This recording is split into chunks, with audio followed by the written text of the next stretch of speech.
de hoje está registrado em Mateus capítulo 5, verso 18, que diz assim: porque em verdade vos digo que até que o céu e a terra passem, nenhum jota ou tio se omitirá da lei, sem que tudo seja cumprido.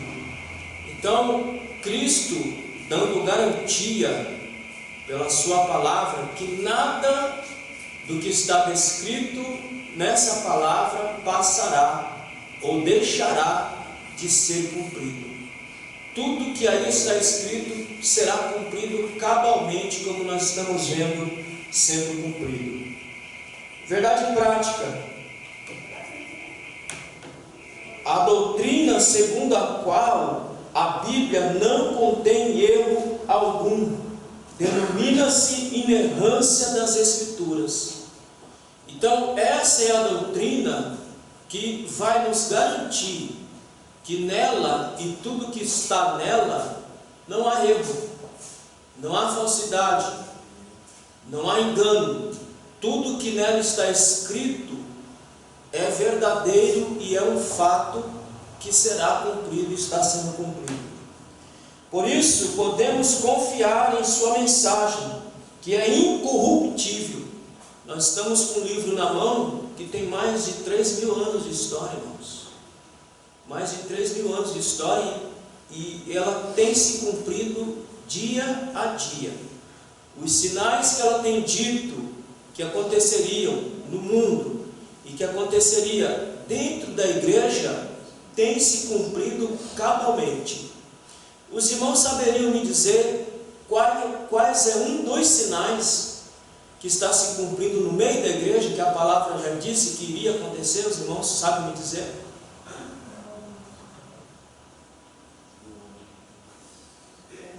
Qual dos sinais? O amor de muitos se esfriaria.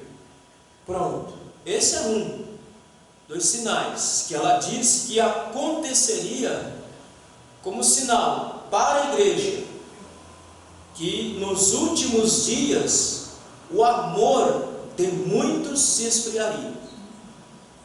E esse amor, irmãos, tem a ver com a nossa vida espiritual.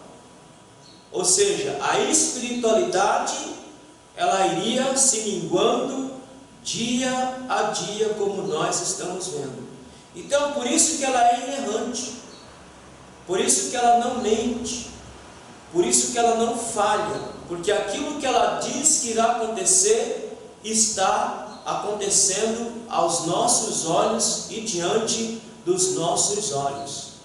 Por isso que a batalha do inferno é constante e incessante. Qual é a batalha do inferno? A batalha do inferno é que a grande massa fique totalmente ignorante ou alheio àquilo que diz as Escrituras. Quanto mais ignorante, quanto mais burro o crente for, menos ele perceberá que a palavra de Deus ela é real, ela é verdadeira naquilo que ela diz. Quantos estão enganados com o presente século? Quantos estão enganados com a vinda do Cristo? Porque ela disse que Ele virá, e ela disse que haveria sinais, e há sinais visíveis para nós, de que ela não mente, de que aquilo que ela diz é aquilo que ela diz. Leitura em classe. Quem não tem a revistinha, irmãos, abra aí comigo em Mateus capítulo 5, versículo 17 a 21. E assim diz: não cuideis que vim destruir a lei ou os profetas, não vim abrogar, mas cumprir. Ou seja, não vim anular nada, eu vim cumprir tudo aquilo que diz a lei, e ele cumpriu. Porque em verdade vos digo que até o céu e a terra passem, nenhum jota ou tio se omitirá da lei, sem que tudo seja cumprido. Qualquer, pois, que violar um desses menores mandamentos, e assim ensinar aos homens, será chamado menor no reino dos céus. Aquele, porém, que os cumprir e ensinar, será chamado grande no reino dos céus. Porque vos digo que se a vossa justiça não exceder a dos escribas e fariseus, de modo nenhum entrareis no reino dos céus. Ora, o que é exceder a justiça dos escribas e fariseus? O nosso comportamento ele não pode ser igual a dos fariseus e dos escribas. As nossas ações, as nossas atitudes, ela tem que exceder aquilo que eles diziam. Os escribas e fariseus diziam ao povo: faça, mas eles mesmos não faziam, eles mesmos não cumpriam. Então está dizendo que a justiça de vocês exceda, ultrapasse, o comportamento de vocês seja diferente, porque tudo que está escrito vai acontecer. Hebreus capítulo 10, Hebreus capítulo 10, do versículo 15 ao versículo 17. E também o Espírito Santo não testifica, porque depois de haver dito: este é o concerto que farei com eles depois daqueles dias, diz o Senhor, porei as minhas leis em seu coração e as escreverei em seus entendimentos, acrescenta, e jamais me lembrarei de seus pecados e de suas iniquidades. O autor está dizendo: chegará um tempo que Deus colocará a sua lei não só na sua palavra escrita, mas dentro dos seus filhos, mas dentro do seu povo. A Bíblia, ela não pode ser para nós somente um livro que está fora de nós. A Bíblia tem que ser para nós um livro que está contido em nós.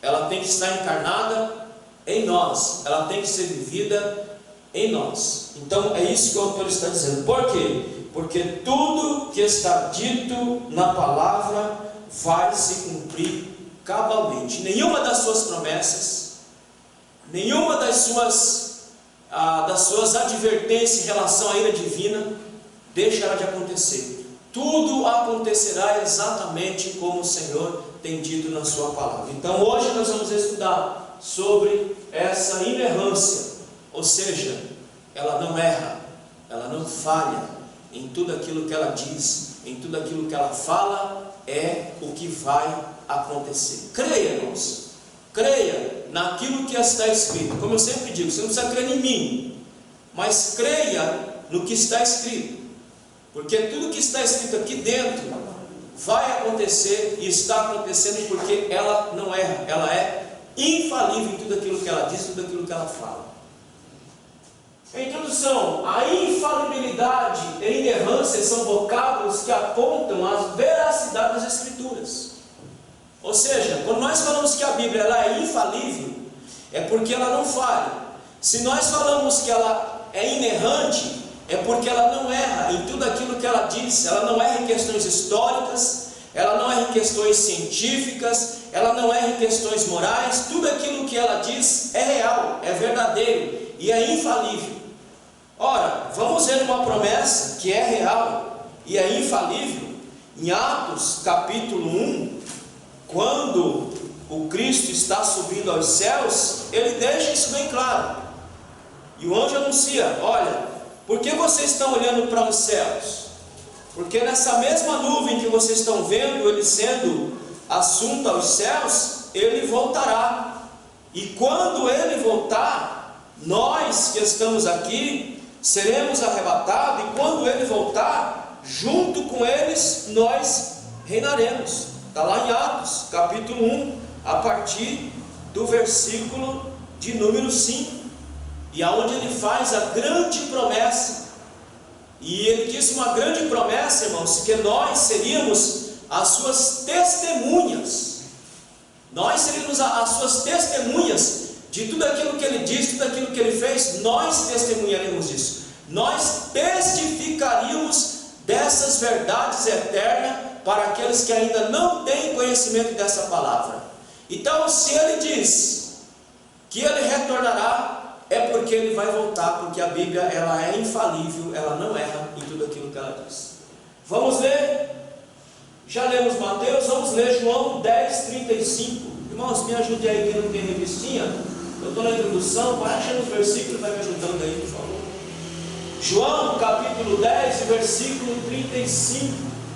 Então significa afirmar que ela não erra, não contém erro algum em questões espirituais, em questões culturais, ou científicas, ou históricas. A Bíblia ela não erra. João 10:35.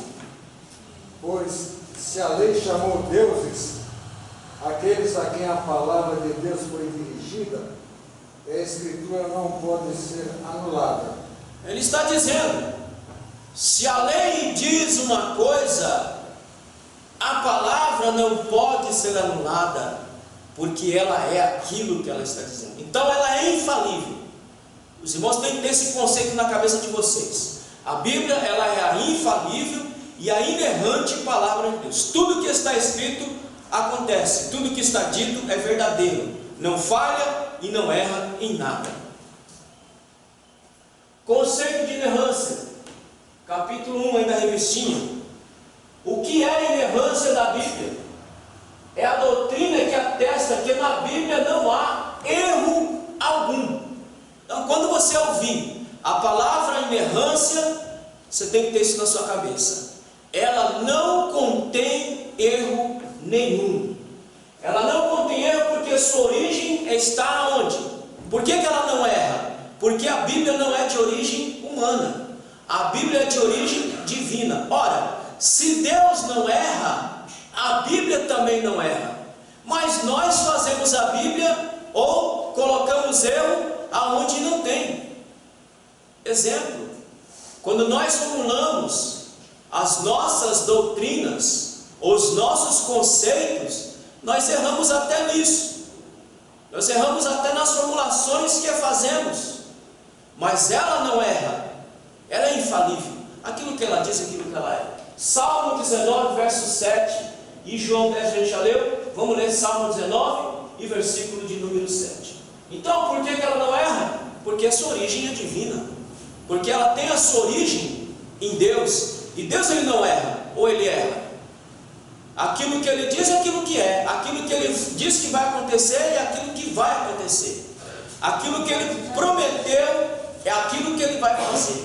Você não vai encontrar erro em Deus. Se você não vai encontrar erro em Deus, logo você não vai encontrar erro na sua bendita palavra, porque ela tem origem em Deus. Se ela tem origem em Deus, ela é igualmente a Deus. Ela não erra. Por quê? A Bíblia, ela é a extensão dos pensamentos de Deus. Tudo que está aqui na Bíblia são os pensamentos de Deus em relação ao homem e em relação à salvação do homem. Tudo está descrito aqui na sua palavra. Você quer saber como o seu Senhor pensa? Leia a Bíblia. Você quer saber como Ele age? Leia a Bíblia. Você quer saber como Ele faz? Leia a Bíblia. Irmãos, nenhum evento e nenhum milagre que aconteça na igreja pode dividir a igreja. Nenhuma manifestação do Espírito que aconteça na igreja, dividir a igreja, não é Deus. Porque Deus não habita no meio da divisão. Tudo que Deus faz para unir e edificar a igreja. Se acontecer alguma coisa dentro da igreja, desunir a igreja e falarmos é Deus, é mentira. Porque tudo o que Deus faz, e quando Deus opera, Ele opera trazendo edificação e unidade para a sua igreja, porque Ele não erra. E Jesus diz, Pai, assim como nós somos um, que Ele também seja um. Então Deus não vai se manifestar no nosso meio, fazer algum milagre e dividir a sua igreja. Quando Ele se manifesta, é para edificar e unificar a sua igreja. Salmo 19, verso 7. A lei do Senhor é perfeita, refrigera a alma. O testemunho do Senhor é fiel e dá sabedoria aos simples. A lei do Senhor, ela é perfeita e dá sabedoria aos homens. Aonde é que você vai achar uma lei perfeita e uma lei justa como essa que está descrita na palavra de Deus? A lei dos homens é falível. A lei dos homens é corrupta. Mas a lei de Deus não, essa é perfeita e essa dá sabedoria aos justos. Esta dá entendimento ao justo. Esta Bíblia, esta palavra que é perfeita, que é infalível, que é inerrante, é ela que dá condições para você viver nessa terra, irmãos. É ela que te dá sabedoria para você saber se comportar diante dos homens e diante de Deus. Não é aquilo que você pensa, aquilo que eu penso, aquilo que eu acho. Não. Como é que eu tenho que me comportar? Está aqui na Bíblia. Como é que eu tenho que agir? Está aqui na Bíblia. Por exemplo, como é que eu me comporto em relação aos maus? Como é que que eu me comporto em relação aos maus? Como, igreja? De uma maneira diferente dele. Sim, textualmente. Como é que eu me comporto em relação àqueles que me fazem mal? Pague o mal com o mal? É esse o preceito que ela ensina? Pague o mal com o bem. O mal que te fazem, não devolva. Devolva o mal que te fazem com o bem. Porque nós temos uma lei na Bíblia que não falha. Qual é? A lei da semeadura. Aquilo que eu plantar é aquilo que eu vou colher. Aquilo que eu fizer é aquilo que vai ter de retorno para a minha vida. Então, querido, eu não pago o mal com o mal, mas eu pago o mal com o bem. Porque ela me ensina assim. Então, o meu comportamento não pode ser diferente daquilo que ela disse. Porque, irmão, presta atenção comigo. Se eu me comportar diferentemente daquilo que eu estou ensinando, o que eu estou dizendo? Que eu não acredito na Bíblia. Eu não creio que a Bíblia é o que ela diz. Porque se eu cresce de verdade na Bíblia e naquilo que ela diz, eu me comportaria exatamente como ela está dizendo. Contra os meus acusadores, eu me comprometo com eles em orar por eles, em ajudar eles até se puder. Então, quando eu ajo diferente daquilo que está dito na palavra de Deus, ora, eu estou dizendo que eu não acredito nessa palavra. Eu estou dizendo que é isso que o salmista acabou de dizer no Salmo 19, é mentira. Eu estou dizendo que ela não é perfeita e eu estou dizendo que ela não dá sabedoria aos santos, ou justos. Então, quando eu me comporto como ela diz, irmãos, então eu estou dizendo que eu acredito nela. Quando eu me comporto diferentemente daquilo que ela diz, estou dizendo eu não acredito em uma vírgula do que está escrito aí. Porque se eu acreditar, eu vou colocar esses preceitos na minha vida para que eu possa viver diante de Deus e diante dos homens. A Bíblia reivindica a sua inerrância. O termo inerrante não está na Bíblia.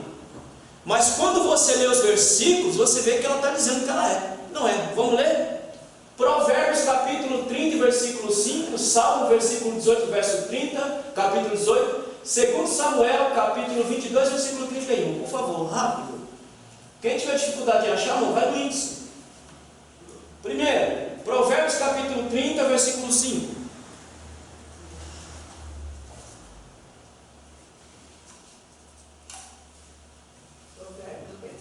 Capítulo 30, versículo, vocês não estão entendendo, não estão conseguindo enxergar as letras, irmãos?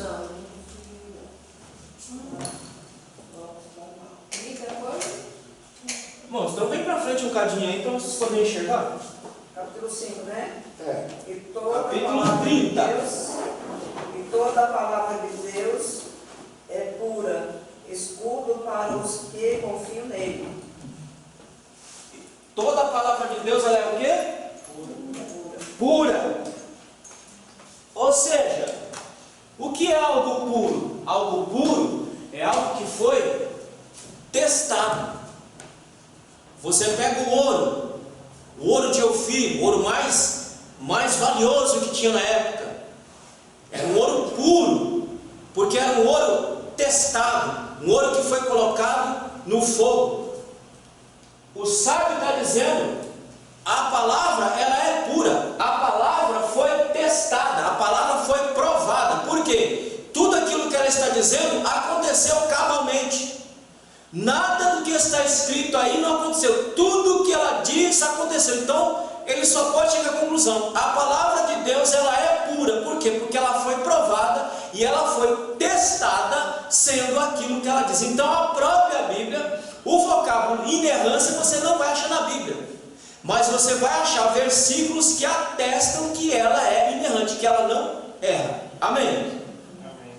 Salmo 18, verso 30.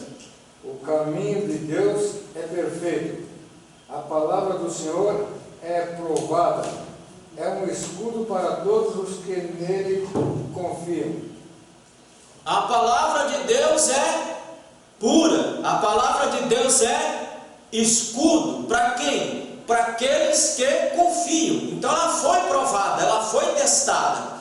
Você pega o Salmo 46, Davi está expressando exatamente ou quase a mesma coisa em outras palavras nesse salmo aí. O que é Deus? Deus é fortaleza. Fortaleza para quem? Para quem crê. Porque se eu não creio em Deus, ele não é minha fortaleza. Amém ou não amém? Se eu não crer na palavra, irmão, olha, presta atenção. Por que o diabo quer deixar os crentes mais burros do que já estão? E mais ignorantes do que já estão? Simples. Se eu não crer nessa palavra aqui, eu estou dizendo que eu não creio em Deus. Amém ou não? Porque quem que é o autor dela? Irmão, eu não entendo. Como é que alguém diz que crê em Deus, mas não crê na sua Bíblia? Como é que alguém diz que crê em Deus, mas não ama a sua palavra? Como é que alguém diz que crê em Deus, mas não tem desejo de aprender a sua palavra? Quando tudo está relacionado, intrinsecamente relacionado. Quando, eu já falei isso aqui, vou repetir de novo. Quando eu desprezo a palavra, eu estou desprezando quem? O seu autor. Quando eu não tenho desejo, o mínimo de desejo de folhear a Bíblia, eu estou dizendo o quê? Que eu não tenho o mínimo desejo, a mínima vontade de me relacionar com o Deus da palavra. Então, se eu não me aproximo da palavra, eu também estou dizendo que eu não quero me aproximar de Deus. E quantos de nós não querem o mínimo de proximidade com a palavra? Irmão, é nítido e claro. Você pode perceber que todo crente que despreza a palavra, você vê que a relação dele com Deus é uma relação distante, não é uma relação próxima. Então, se eu digo que eu creio, porque ela está dizendo que ela é inerrante, que ela é pura, que ela é infalível, então eu creio no Deus da palavra. Se eu não creio nesta palavra, eu estou dizendo também que eu não creio no Deus dessa palavra. Eu estou dizendo que esse Deus dessa palavra, ele erra, ele é falível como os homens. É simples a conta, irmãos. É simples de entender a conta. Por mais duro, sabe qual que é o nosso problema? É que essa geração agora é uma geração tão frouxa, e ficou frouxa porque deixou de se aproximar da palavra, da verdade da palavra, que esse tipo de linguagem chega até a assustar. Nossa, mas não é para assustar, é para chocar mesmo, porque é a realidade da palavra. Se eu não gosto da palavra, se eu não estudo a palavra, se eu tenho ojeriza a palavra, se eu tenho nojo à palavra de Deus, eu estou dizendo que eu tenho ojeriza, eu estou dizendo que eu tenho nojo do Deus da palavra. Amém ou não amém? Difícil, né, o discurso? Mas é a realidade nossa. O discurso pode ser até difícil, mas o discurso é verdadeiro porque é a realidade nossa. Quanto mais distante da palavra estou, mais distante de Deus da palavra estou. Isso é uma conta simples de você fazer. Quanto mais longe você está da Bíblia, quanto mais você faz isso aqui, ó, chega lá na sua casa, só traz ela aqui para a igreja para dizer que você veio com o Bíblia, chega na sua casa e você faz isso, você está fazendo exatamente a mesma coisa com o seu Criador. Você está dizendo agora, Deus, é o seguinte, eu já fiz um favor de ir na igreja. Agora o Senhor vai ficar aí, porque agora eu vou viver minha vida. É assim que estamos fazendo, irmãos. É assim que estamos agindo. Nós só cremos em Deus. Aliás, a gente nem crê mais em Deus.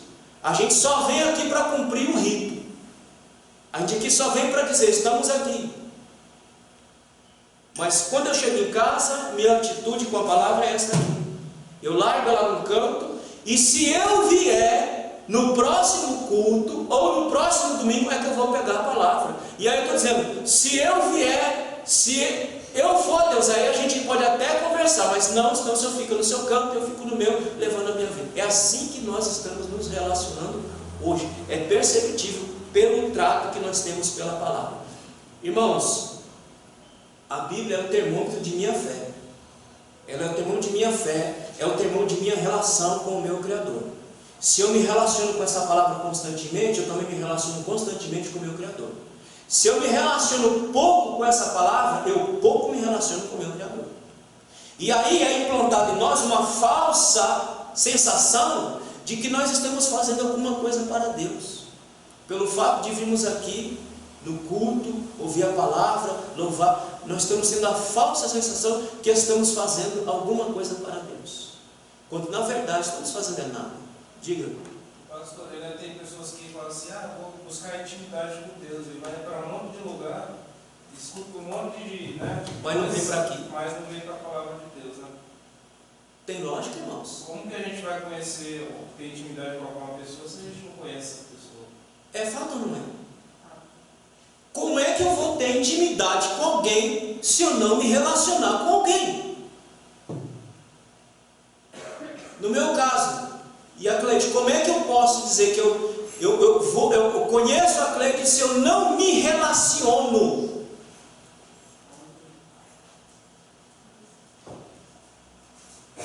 Tem como ter intimidade com alguém se você não se relaciona?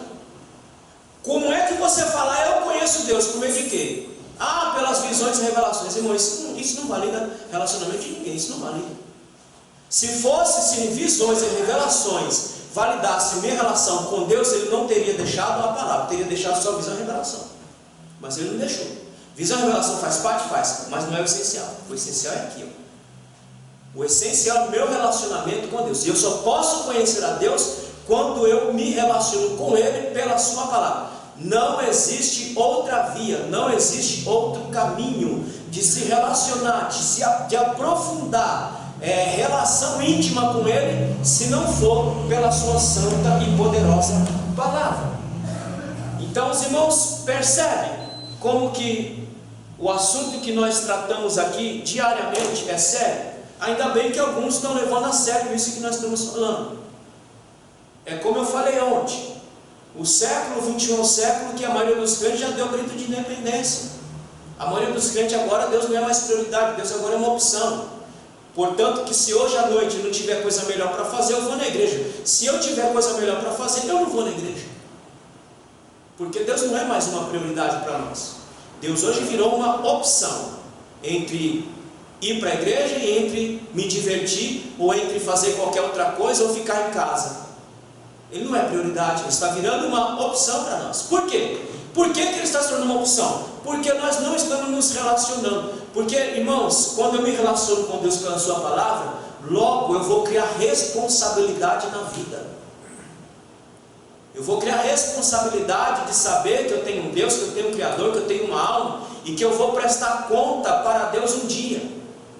Quando eu não tenho essas coisas mais na minha mente, irmãos, acabou, é descer morro abaixo. É descer morro abaixo, porque você não tem senso de responsabilidade de serviço. Quem é que tem senso de responsabilidade de serviço? Aqueles que realmente estão unidos a Deus pela sua palavra, aqueles que meditam, aqueles que estudam, aqueles que buscam, sabem, eu tenho uma responsabilidade para cumprir diante de Deus.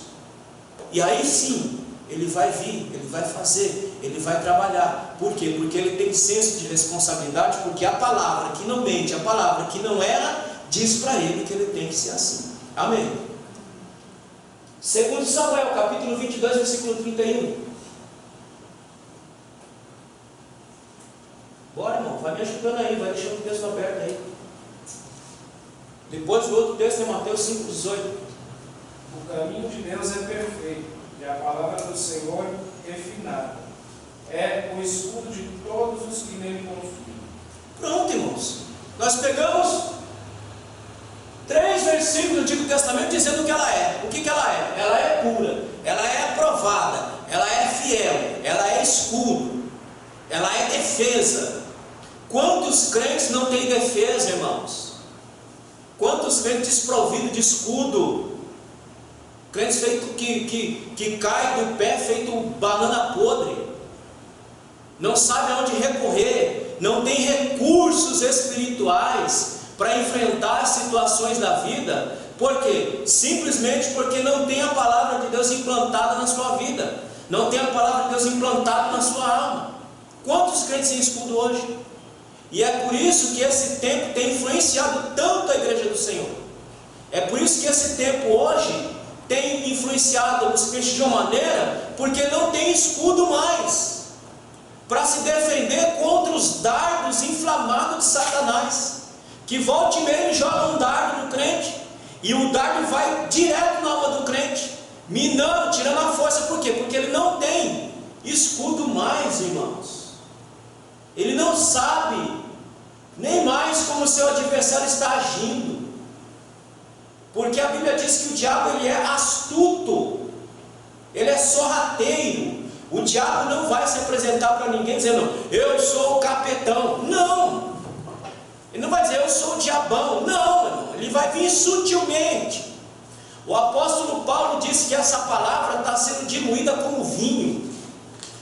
Assim como antigamente diluía um pouco de água no vinho para tratar o estômago, Paulo está dizendo, essa palavra está sendo diluída, está sendo colocado mentiras dentro dela, e essas mentiras estão se tornando verdade. Por quê, querido? Olha o senso de responsabilidade que nós estamos tendo para com o nosso Criador. Olha o senso de responsabilidade que nós estamos tendo para com a obra de Deus. Por quê? Porque foi diluído. Não, irmão, não é tudo isso não. Deixa de ser besta. Não precisa tudo isso para ser crente não. Só precisa de um pouquinho.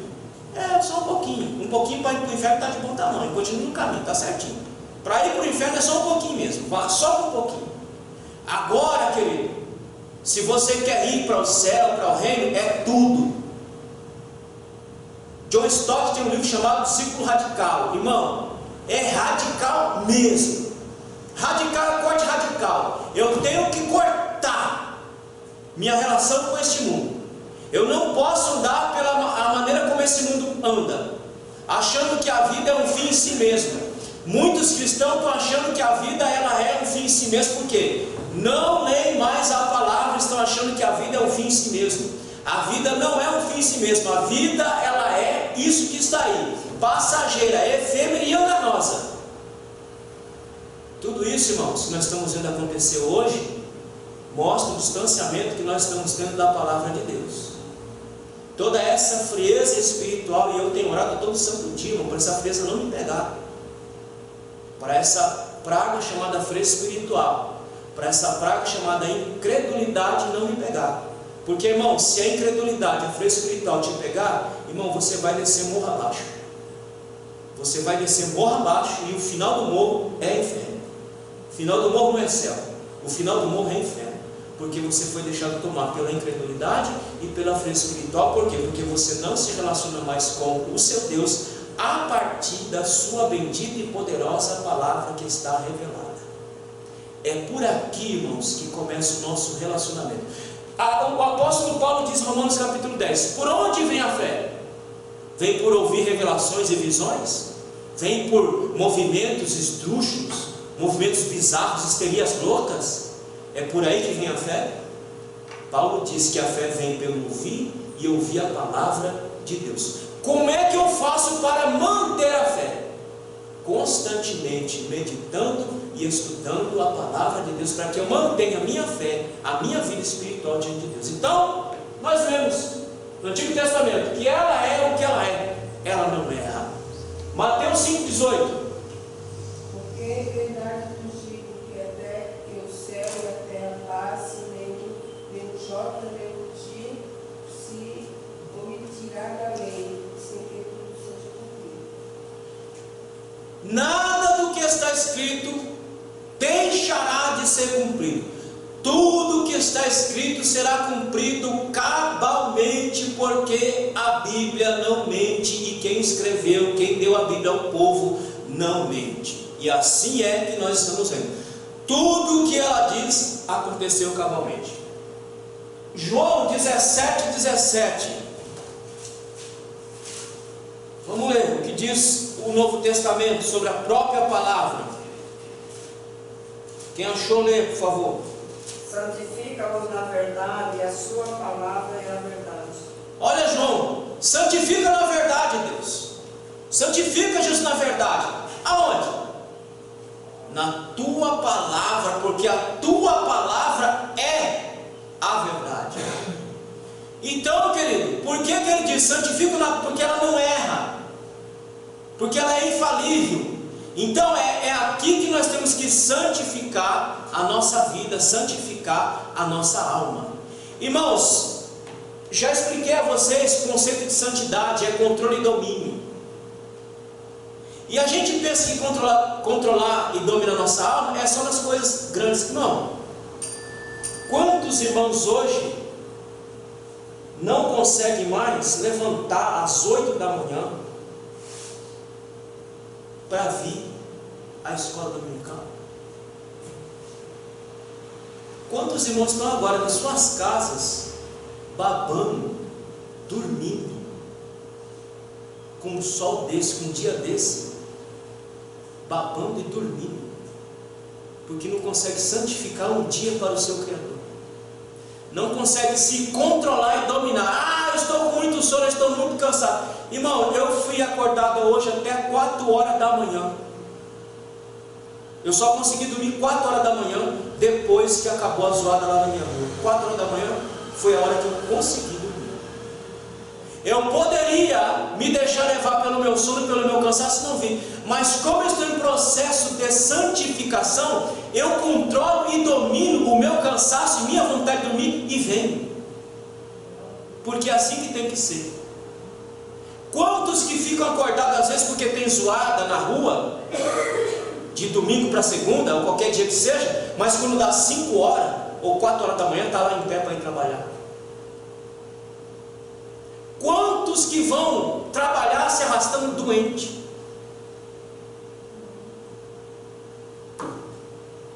Mas quando dá uma dorzinha no nosso dedinho, não. Mas aí amanhã pode estar com o dedo arrebentado. Quando dá 4, 5 horas da manhã, está em pé, porque tem que trabalhar. Santificar é controlar e dominar a si mesmo, nessas coisas também. Então santifica-os na palavra, porque tua palavra é a verdade. Então, se ela é a verdade, aquilo que ela está dizendo é aquilo que vai acontecer. Ela não mente, ela não falha. Infabilidade e a inerrância da Bíblia. A infabilidade é aquilo que não pode falhar, nem consegue falhar. Tudo que está escrito vai se cumprir. Leamos Isaías 55:11 e Judas 3:4. Isaías 55:11. Então ela é infalível, ou seja, ela não erra, ela não pode falhar, não consegue falhar. Irmão, ele está dizendo o seguinte: olha, por que a Bíblia é infalível? Por que a Bíblia não falha? Porque Deus não consegue falhar, porque Deus é infalível. Mesmo que Deus queira falhar, Ele não pode falhar, porque a natureza dele é essa natureza de ser infalível. Aquilo que é aquilo que vai ser. Ele não mente. Aquilo que Ele diz é aquilo que vai acontecer, porque Ele não mente. Isaías 55:11. Assim será a minha palavra, que sair da minha boca. Ela não voltará para mim vazia, antes fará o que me apraz, e prosperará naquilo para que a enviei.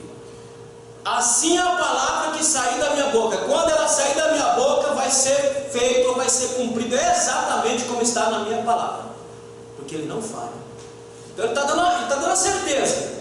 Se eu falar alguma coisa, é aquilo que vai acontecer. Se eu disser alguma coisa, é aquilo que vai acontecer. Por quê? Porque Ele não falha. Outro texto, Judas 3:4. Judas, servo de Jesus Cristo, irmão do diabo, aos chamados queridos em Deus Pai, conservados por Jesus Cristo, amados, procurando eu escrever-vos com toda a diligência acerca da salvação comum, tinha por necessidade escrever-vos e exortar-vos a batalhar pela fé que uma vez foi dada aos santos, porque se introduziram alguns que já antes estavam escritos para este mesmo juízo, homens ímpios, e convertem em dissolução a graça de Deus e negam a Deus, único dominador e Senhor nosso Jesus Cristo. 3:4. 3:4. Pronto. Ele está dando a certeza que aquilo que estava dito que iria acontecer, e Paulo falou que nos últimos dias se introduzirão homens corruptos, homens amantes de si mesmo, e tentarão denegrir a igreja, desviar a fé da igreja. Então, irmãos, ela não falha. Se Paulo escreveu, Jesus está dizendo, aconteceu exatamente como Paulo escreveu. Então, irmão, eu tenho que crer no que está dito aqui. Eu preciso crer no que, eu tenho necessidade de crer no que está dito aqui. Porque ela não falha, ele não mente, ele não erra. Então nós temos uma necessidade de crermos no que diz a palavra de Deus, porque ela é inerrante, porque ela não falha em todos os seus preceitos. Ou seja, nela não há erros.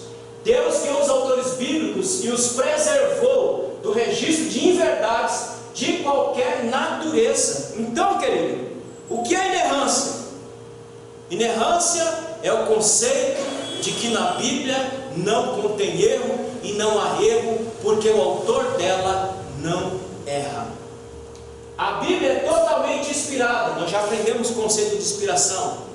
Os homens escreveram sobre a influência do Espírito por Deus, isenta de qualquer erro. Estamos vendo a doutrina, e por isso é nossa autoridade final de fé e prática. Minha fé tem que estar ancorada aonde? Aqui. Não é em eventos, em manifestações. Não é aí que a fé tem que estar ancorada. A fé tem que estar ancorada aqui. Irmão, por que eu não posso ancorar minha fé em eventos, em manifestações?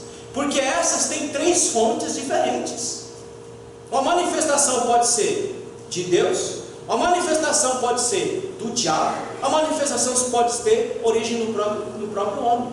Então a manifestação da igreja pode ter origem divina, pode ter origem demoníaca e pode ter origem humana. É por isso que você vai abrir em 1 João, capítulo 4, ele vai dizer: julgue o espírito que atua no profeta, porque você não sabe o que está acontecendo ali, se vem de Deus, se vem do diabo ou se vem do homem. O que é que me dá base? O que é que me dá base para dizer o que é e o que não é de Deus? Aqui, irmãos, olha. Por isso que quando eu falo uma coisa que, irmão, isso aí não é de Deus, você pode ter certeza que não é, porque minha base de análise está aqui, ó. Deus não vai agir contrário à sua bendita e poderosa palavra. Deus não vai fazer diferente daquilo que Ele revelou. É aqui que eu tenho base de juízo. É aqui que eu tenho base para julgar, não o indivíduo, mas o espírito que está no indivíduo. Então, qual é a minha base segura? A sua base segura é a Bíblia. A sua fé tem que estar ancorada na Bíblia. A sua prática de vida tem que estar ancorada na Bíblia, e somente na Bíblia e não em homens. Amém? Segundo ponto, o Espírito Santo preservou as Escrituras, os manuscritos ou os autógrafos. O que é um autógrafo? É um termo técnico que é utilizado para dizer o autor original. Quem escreveu 1 Reis? Ou vamos colocar Mateus, para não ficar discutindo muito quem é o autor e quem não é o autor. Mateus, quem escreveu o Evangelho de Mateus? Mateus, autógrafo, autor original. É um termo técnico para dizer que o autor original, quem escreveu o texto sagrado. Vamos lá. Autógrafo, termo técnico, designa o manuscrito original de uma obra. É o autor que escreveu de próprio punho. Vamos ler um texto em Filemão capítulo 1, versículo 9. Então nós vemos que ela é inerrante, que ela é infalível. E agora nós estamos vendo como o Espírito Santo preservou as Escrituras Sagradas. Filemão 1,9. Filemão 1,9. É só tem um capítulo, minha gente. Todavia peço aliança por caridade, sendo eu tal como sou. Paulo, o velho, também agora prisioneiro de Jesus Cristo. 1,9?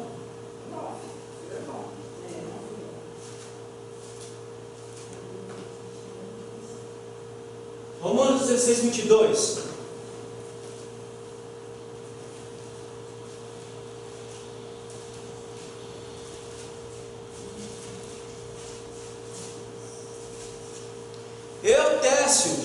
Eu teço que esta carta escrevi, vos saúdo. É o escrito de próprio punho. 1 Coríntios, Paulo escreveu. 2 Coríntios, Paulo escreveu. Gálatas, Paulo escreveu. Tessalonicenses, Paulo escreveu. Então o autógrafo é o autor original, aquele que escreveu a carta de próprio punho. A Bíblia está preservada aqui. Vamos lá. É o autor que escreveu de próprio punho. São esses textos que foram inspirados por Deus. escreveu, ele foi inspirado por Deus. Presta atenção, irmãos. A tradução não é inspirada. O tradutor que traduziu, ele não é inspirado. Mas o autor original que escreveu, este é inspirado. Paulo, quando sentou para escrever, ele estava sob a inspiração do Espírito Santo. Agora, o tradutor não. O tradutor vai fazer trabalho de tradução. Isso não quer dizer que o tradutor é inspirado, mas o autor original, esse sim é inspirado. Por isso que nós temos aqui a pura palavra de Deus. Os irmãos estão me entendendo? Amém ou não amém? Então estamos vendo como que o Espírito preservou essa santa palavra. Vamos ver o texto de João 14:17.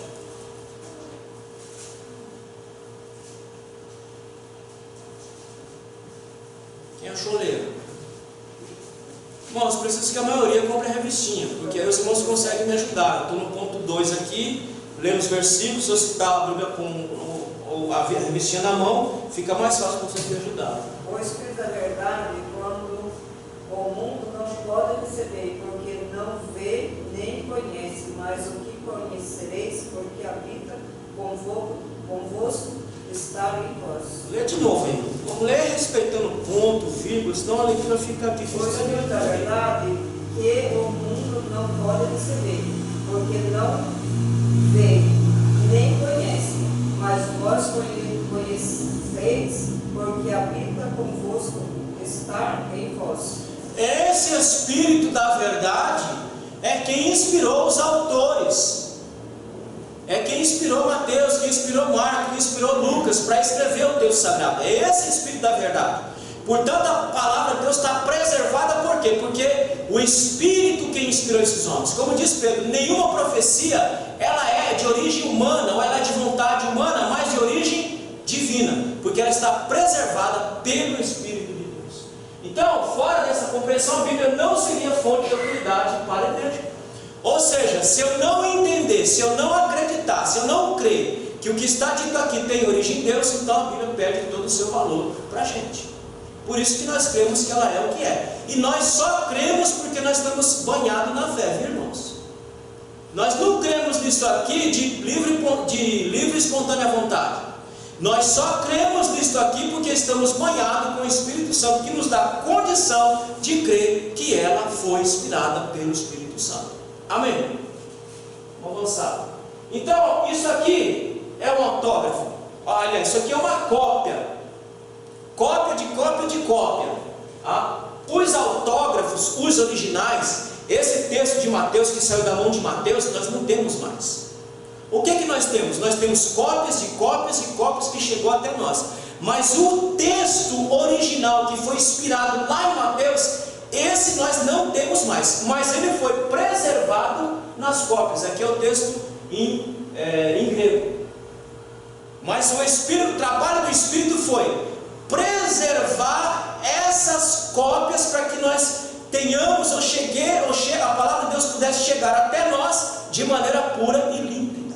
Então, até no processo de cópias e mais cópias, ali havia, não que o Espírito estava inspirando os copistas, não, mas ele estava preservando para que na cópia não entrasse erro, assim como saiu da mão de Mateus, fosse copiado exatamente. Os irmãos estão me entendendo a preservação da Escritura Sagrada? Ela foi preservada, ela foi cuidadosamente preservada a partir do autógrafo e nas cópias também. Aqui nós temos um texto hebraico, uma cópia também. Não existe texto original mais, não existe mais autógrafo, não existe aquele texto que saiu direto da mão do autor, isso não existe mais. O que nós temos são cópias e cópias e cópias. Nós temos mais ou menos 25 mil cópias do texto sagrado. E é um trabalho monumental para aqueles que mexem com crítica textual reconstruir o texto do Antigo e Novo Testamento. Porque são mais de 25 mil cópias que tem que ser cotejada, que tem que ser comparada para ver, chegarmos no texto que nós temos em mãos hoje. Mas o autógrafo nós não temos mais. O original, aquilo que Mateus escreveu, não temos mais. Que Paulo escreveu, não temos mais. O que nós temos são cópias que foram preservadas pela ação do Espírito Santo. Os manuscritos apócrifos. O que são os manuscritos apócrifos? São as cópias que nós temos nas mãos. Esses são os apócrifos. Não apócrifo, apócrifos, que são as cópias que foram preservadas pela ação do Espírito Santo. Portanto, a inspiração ocorreu nos autógrafos, e as cópias, os apócrifos, foram preservados para conter a palavra de Deus, porque Ele é fiel. Ele diz que Ele não falha, e Ele diz que Ele não erra. Se Ele diz que Ele não falha, se Ele diz que Ele não erra, mesmo nós não temos mais os originais, mas nós temos cópias que foram preservadas pelo poder do Espírito Santo, para que tenhamos a pura e poderosa palavra de Deus na nossa mão. Amém? Qual é o nome daqueles livros que não é inspirado no canon? Aqui, ó. Está aqui, ó. Os livros que não são inspirados são chamados de apócrifos e pseudo-epígrafos. O que são esses livros? Apócrifos, escondidos, ocultos, secretos, são escritos que não entraram no cânon sagrado, por conter erros e não passar no crivo da canosidade. Não foram inspirados. Não foram inspirados. Então você pega lá, Tobias. O que é Tobias? Tobias conta a história de Tobias, de pai de Tobias, que sai em fuga da destruição da cidade de Nínive. Ele sai em fuga. Esse registro, ele não é inspirado. Ele pode até ser histórico, mas no sendo histórico tem falhas e tem erros. Então ele não entrou no cânon sagrado por não ter inspiração divina. Nós chamamos de apócrifos. Judite também é a mesma coisa, Macabeus a mesma coisa.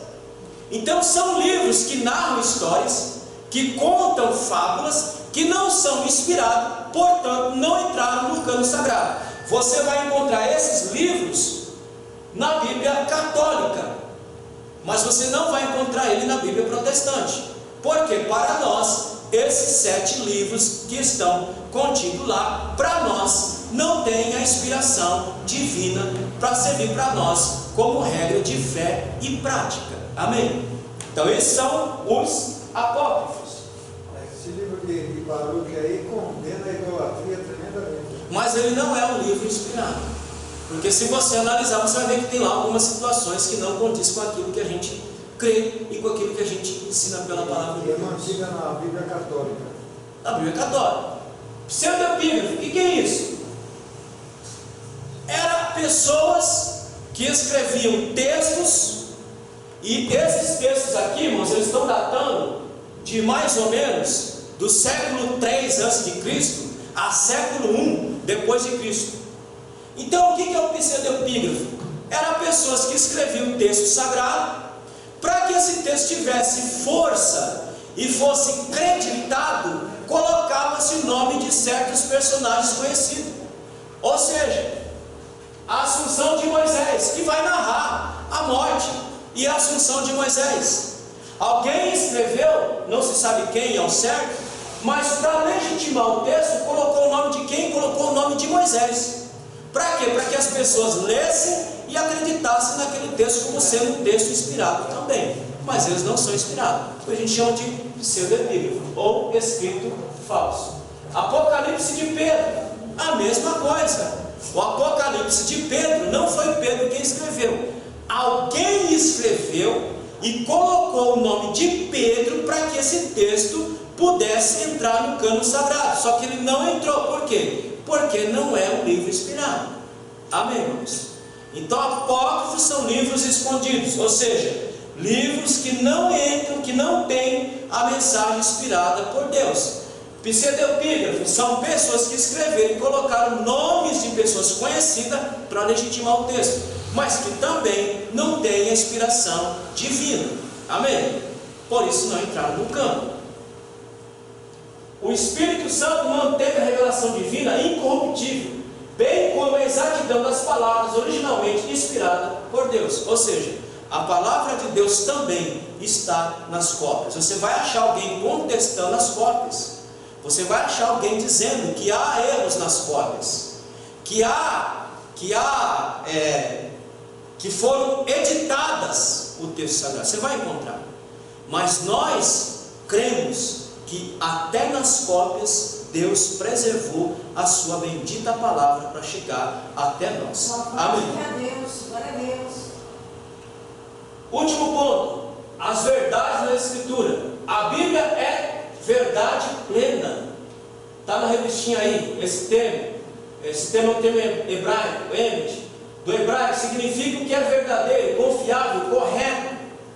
Então ela é verdadeira, ela é confiável, ela é correta. Vamos ler? João 14,6, Romanos 3,4, João 17, a gente já leu. Vamos ler só esses dois. João 14,6 e Romanos 3,4.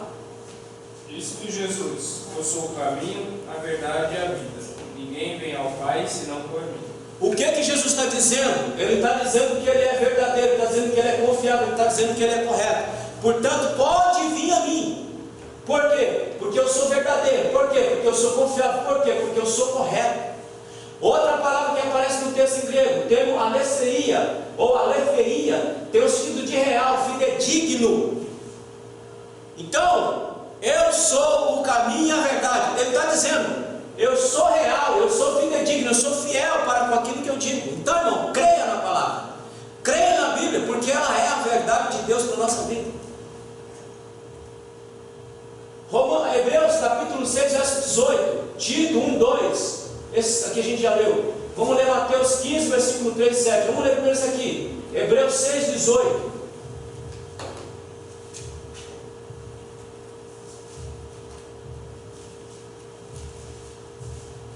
Para que por duas coisas imutáveis, nas quais é impossível que Deus minta, tenhamos a firme consolação, nós, os que pomos o nosso refúgio em reter a esperança proposta. Como é que ele disse aí? Logo no comecinho? Para que por duas coisas imutáveis, nas quais é impossível que Deus minta. Ó, ele está dizendo, ele é verdadeiro, porque ele não mente. Retenhamos firme a nossa esperança, porque ele não mente, porque ele é verdadeiro. Tito 1, 2.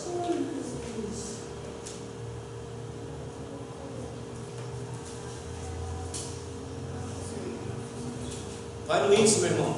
Vai no índice. Tito 1, 2. A vida eterna, a qual Deus, que não pode mentir, prometeu antes dos tempos dos séculos. Ele não mente, meu irmão. Creia na palavra, creia no que está dito, creia no que está escrito, porque ele não mente. Ele está deixando isso bem claro na sua bendita e poderosa palavra. Aquilo que ele diz é aquilo que ele vai fazer. O último texto, Mateus capítulo 15, verso 3 a 6.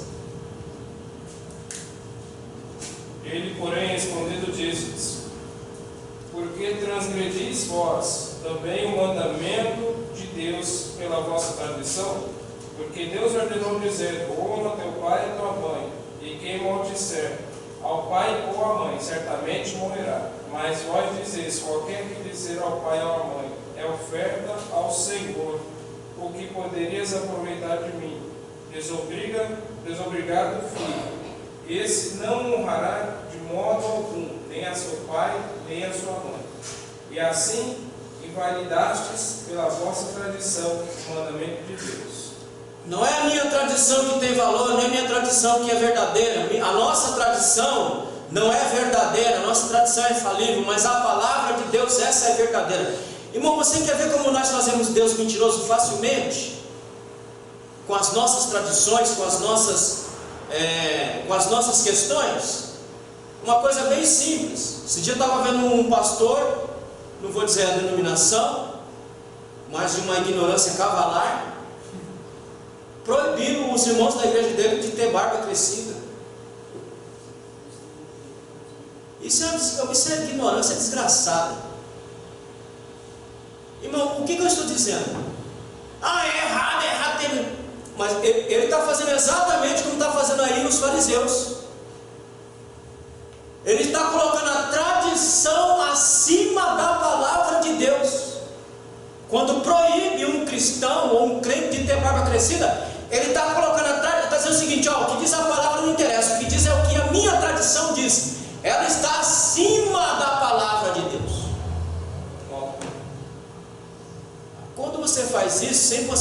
perceber, você faz de Deus um desgraçado mentiroso. Porque quem criou o homem com barba? Eu me criei com barba? Eu me criei crescendo pelo por toda parte do corpo? Foi eu que me criei assim? Quem nos criou assim? Deus nos criou exatamente desse jeito. Quando eu faço isso, é errado ter barba, não pode ter barba. Eu estou colocando a minha tradição acima da verdade de Deus. Deus nos criou exatamente como nós somos, com pelo crescendo por toda parte do corpo. Então como é que eu posso dizer agora que é errado? Eu estou dizendo que quem me criou errou. E a Bíblia está dizendo que aquele que me criou, ele não erra. Amém ou não amém? A nossa tradição ela tem lugar, mas ela tem lugar em submissão à palavra de Deus. Ela não pode contradizer a palavra de Deus. Ela tem que estar submissa à palavra de Deus. Contradizer a palavra de Deus, não. E nem colocar a tradição como meio de salvação, porque quem nos salva é Deus. Agora tem um ponto importante. Se cada denominação instituiu a sua maneira de viver daquela forma, quem está lá respeite. Quem não quiser respeitar, que saia e vai para outro canto. Mas quem está lá respeite. Mas temos que saber que ela está abaixo da palavra de Deus, porque verdadeira é a palavra de Deus sempre. Amém? Então não posso invalidar a palavra de Deus. O que a Bíblia diz é o que Deus diz. Se ela falou, é o que Deus falou. Mas está escrito. Logo está escrito, porque o que Deus falou é o que está escrito aqui. O que ele pensou é o que está escrito aqui também. Então nós temos que crer que isto é verdadeiro e real.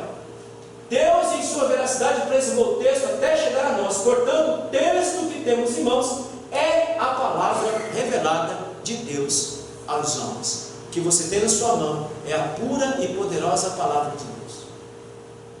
Verdade espiritual é dito na declaração de fé. A Bíblia nos revela o conhecimento completo de Deus, não sendo necessário nenhuma nova revelação para a nossa salvação. Aonde é que está a revelação completa de Deus? Na sua palavra. Vamos ler? Deuteronômio capítulo 4, versículo 2, porque esse aqui a gente já leu. Vamos ler. Deuteronômio capítulo 4 e versículo 2. Então, a Bíblia é aquilo que revela o conhecimento de Deus para nós. O que eu preciso conhecer de Deus está revelado na sua palavra. O que eu preciso saber sobre Deus está revelado na sua antiga palavra. Deuteronômio capítulo 4, versículo 2. Não acrescentareis a palavra que vos mando, nem diminuireis dela, para que guardeis os mandamentos do Senhor vosso Deus, que eu vos mando. Não precisa acrescentar, não precisa tirar, porque é exatamente como está dito, é exatamente como eu disse. Você não precisa acrescentar nada, e você também não precisa tirar nada, porque o que está revelado é o puro conhecimento de Deus para a salvação do ser humano. Amém? Portanto, é uma verdade espiritual. O pastor Antônio Gilberto ensinou duas coisas: o que Deus requer do homem, o que o homem precisa saber. Tudo está revelado na Bíblia. O que é que Deus requer de mim? Está na Bíblia. O que Deus espera de mim está na Bíblia. O que o homem precisa saber sobre Deus está na Bíblia. Então, o que Deus quer de você está na Bíblia. O que você precisa saber sobre Deus está na Bíblia também. Não está em outro lugar. Não está em livros. Está tudo escrito na palavra. O que Ele quer de você está aqui na palavra. O que você precisa saber sobre Ele está aqui na palavra também. Você não precisa de outra fonte, só da palavra de Deus. Toda a nossa ética comportamental e padrões para a nossa vida estão contidos na Bíblia. Como é que você vai se comportar? Está aqui. Como é que você vai agir? Está aqui. Como é que você vai reger a sua vida? Está aqui. Está tudo descrito na palavra de Deus. Como você vai se comportar, como você vai reger sua vida, como você vai viver sua vida como filho de Deus, está aqui. Como agem os filhos de Deus e os filhos das trevas, está aqui. Aonde está especificamente isso? 1 João, abre lá. 1 João, não precisa abrir agora não, abre lá na sua casa.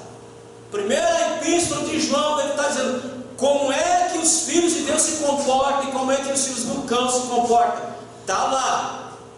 Porque tem muitos que estão em nosso meio, se comportando não como os filhos de Deus, mas como filhos das trevas ou filhos do cão, dentro do nosso meio. Se enganam. Por que eles estão se comportando assim?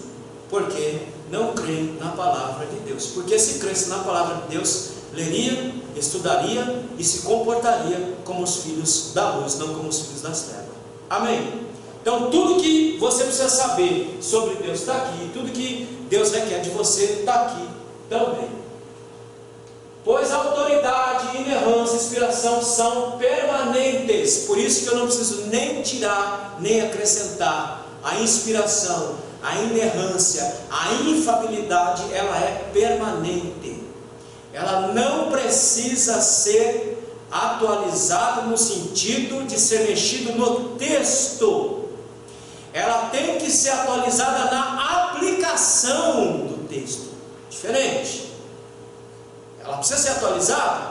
Precisa. Como? Na aplicação do texto. Eu não posso aplicar, por exemplo, pegar Levíticos e querer aplicar para o nosso momento. Levíticos não cabe, não serve. A cultura é outra. Aonde está a atualização de Levíticos? Está lá no Novo Testamento. Eu tenho que entender o Novo Testamento, atualizar a compreensão e aplicar essa compreensão à minha realidade, à sua realidade do século 21. Não cabe mais trazer bodes e carneiros aqui mais. Hoje você é o próprio sacrifício. Ela foi atualizada. Paulo atualizou a aplicação. Hoje você é o sacrifício vivo e santo. Hoje você é o culto racional de Deus que tem que ser trazido aqui. Então, a autoridade, a inerrância e a inspiração é permanente. Por isso que ele diz lá em Deuteronômio 4:2: não acrescente, não tire, porque a inspiração é permanente, a inerrância é permanente e a autoridade ela é permanente. E é pela Bíblia que desenvolvemos a nossa espiritualidade. Você quer ser um crente espiritual equilibrado, um crente espiritual abençoado? Pela Bíblia. Você quer ter uma espiritualidade linear, equilibrada? Bíblia, texto sagrado. Você vai ter uma vida espiritual equilibrada. Não vai ficar feito uma gangorra. Hora está lá em cima, hora está lá embaixo. Hora está lá em cima, hora está lá embaixo. Isso é uma espiritualidade doente. Espiritualidade sadia é aquela linear, que você está sempre diante do Senhor, sem ficar oscilando para cima e para baixo toda hora, todo instante. Amém? Então é aqui que desenvolvemos a nossa espiritualidade. Então ela é verdadeira no sentido histórico e científico, ou seja, tudo aquilo que está descrito historicamente se cumpriu, cientificamente se cumpriu, porque ela é verdadeira. Deus é a verdade, sua palavra é a sua extensão. Tudo que a Bíblia ensina, tanto na teologia, história, ciência, é verdade. Nada do que está ali falhou. E aqui nós encerramos essa aula de hoje, deixando bem claro para os irmãos que a pura palavra de Deus ela é verdadeira, ela é inspirada, ela é inerrante e ela tem toda a autoridade do mundo na minha vida e na sua vida. Portanto, reafirmamos o que aprendemos até aqui, que a Bíblia é inspirada, infalível e é a autoridade última em todas as questões de fé e prática. É ela que conduz a nossa vida. E eu quero deixar bem claro na cabeça de vocês: a sua proximidade com essa palavra determina a sua proximidade com o seu Criador. Se sua proximidade com essa palavra for de ungir, o seu relacionamento com Deus também é um relacionamento com o de ungir. Você pega, lê e joga e nunca mais pega de volta. Então, meu irmão, sua proximidade com essa palavra indica a sua proximidade com o seu Deus e a sua crença no seu Deus. Amém? Amém.